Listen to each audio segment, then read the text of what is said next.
প্রতি বছর আমাদের খাদ্য দপ্তরের উদ্যোগে এবং কৃষি এবং কৃষক কল্যাণ দপ্তরের সক্রিয় সহযোগিতা দুবার আমরা বছরে কৃষকদের কাছ থেকে সহায়ক মূল্যে ধান ক্রয় করে আসছি এবং আমাদের সরকার গঠিত হওয়ার পর নির্বাচনী আমাদের প্রতিশ্রুতি অনুযায়ী প্রতি বছর আমরা এই ধান ক্রয় দুবার করে আসছি।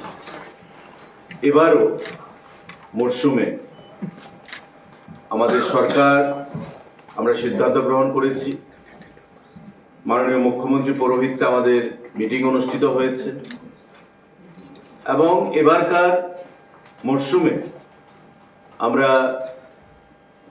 18,000 এমটি ধান লক্ষ্যমাত্রা রেখেছি আমরা ক্রয় করব কৃষকদের কাছ থেকে। আগামী 28শে জানুয়ারি এবারকার মরশুমের ধান ক্রয় করা শুরু হবে এবং তার শুরুয়াত করব আমরা উত্তর জেলা থেকে, ধর্মনগর থেকে।